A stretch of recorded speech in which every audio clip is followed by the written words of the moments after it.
This lecture is the first in the series on Reconstruction. There will be 3 lectures in this series. The first one is focusing on the 3 different plans for Reconstruction. The image you can see here is called The First Vote. It is a political cartoon created by Thomas Nast portraying 3 different types of African Americans that will first get the right to vote with the 15th Amendment. We'll focus on the 15th Amendment when we look at the implications of Reconstruction for freedmen with the second lecture in this series. Reconstruction is the era from 1865 to 1877 when the U.S. government attempted to rebuild the nation after the Civil War. So what were the 3 goals of the federal government during Reconstruction? The first was during Reconstruction, the government had to readmit the seceded states back to the Union. It was very simple. These states had seceded, and now we had to figure out what to do about that. Technically, there was no constitutional law allowing secession, and so there also were no guidelines for how to readmit states. We did have policies on how territories could become states with the Northwest Ordinance, but there were no guidelines about someone who left the Union and wanted back in. This is going to create tensions between political parties and between branches of the government on how this should look. Additionally, we wanted to end slavery and protect the newly emancipated slaves, also creating tensions between political parties and branches of the government. Everyone in it was in agreement, except for the South, about ending slavery, but everyone was in different levels of how we should protect newly emancipated slaves and whether or not we should protect them at all.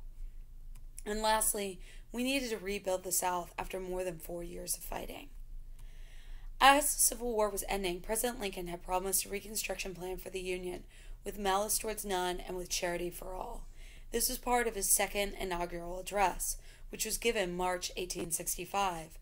The war will end a month later, and with this he was really believed in this idea that we're not going to be angry at anybody, we're going to exist charity for all people, and he said the second line of that was to bind up our nation's wounds. The idea that to rebuild, we need to be very, very compassionate. As I said earlier, the Constitution did not give guidelines on how to readmit states to the Union, and the President and Congress disagreed on how to treat the Southern states. Lincoln favored a plan that would quickly readmit Confederate states once 10% of the people swore an oath of loyalty to states and that states ratified the 13th Amendment to abolish slavery. Now, 10% of a population is a very, very small group of people. So if you think about, say, your class, you might have 30 people in the class. That means only 3 people out of the entire class have to swear a loyalty oath, and the rest can get away with not believing any allegiance towards the federal government or swearing an oath whatsoever. So this is incredibly compassionate. Also, by ratifying the 13th Amendment, they only have to abolish slavery. They don't actually have to do anything to protect those former slaves.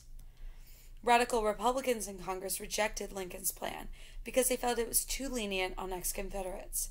They favored a plan that would protect blacks, require 50% of state citizens to swear a loyalty oath, and ban ex-Confederate leaders from serving in government.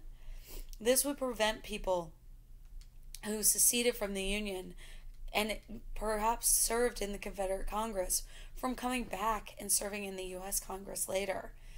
It would require more people to swear a loyalty oath, so having more of a buy-in from the public to participating in the Union once again, and it would also protect blacks.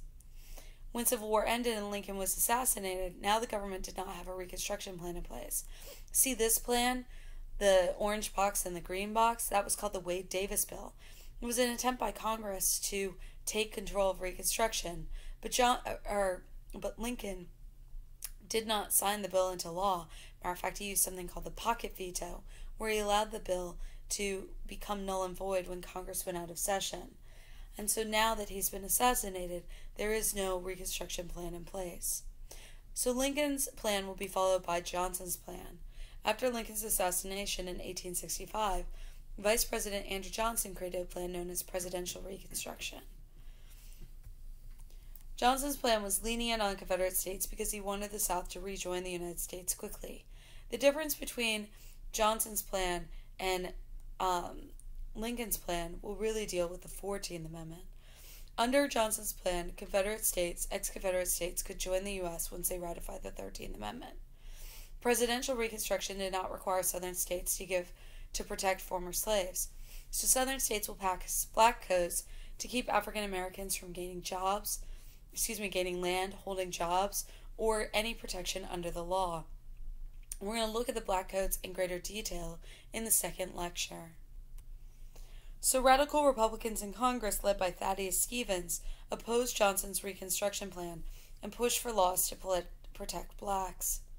President Johnson thought that these new protections would anger Southerners and slow down Reconstruction, and so he opposed those things that might help the new freedmen, like the Freedmen's Bureau, and he tried to convince states not to ratify the 14th Amendment, which would offer former slaves for equal protection under the law.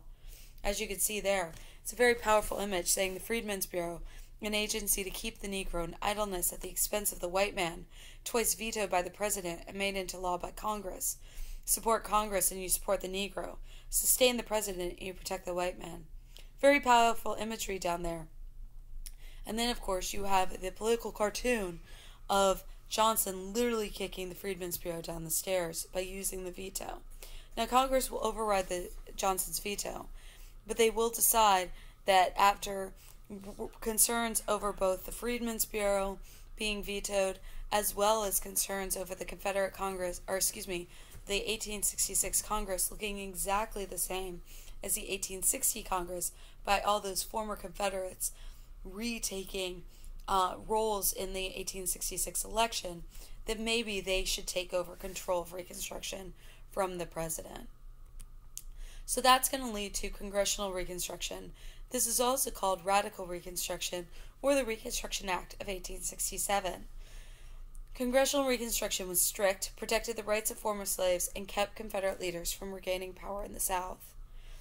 Congress passed the Reconstruction Act of 1867. The South was divided into 5 military zones with U.S. troops to enforce Reconstruction. To be readmitted, the states had to ratify the 14th Amendment to protecting black citizenship. You'll notice down there that these 5 military zones, Virginia is the first zone, North Carolina, South Carolina is the second zone, and so on across the map.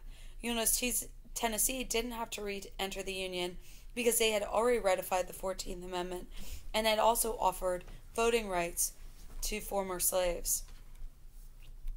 Ex-Confederate states were required to give the black man the right to vote at the state level. After universal male suffrage, this is often how people earn the right to vote. They started with right to vote at the local level and then will gain it at the national level. For example, women will earn the right to vote in western states at the local level before achieving it at the federal level. The same will apply to African American men. However, the turnaround for them to get the right to vote is only 3 years. In the next lecture, we'll focus on the implications of the Reconstruction plans on freedmen and what Reconstruction looked like for them, at least during the successes of the Reconstruction era.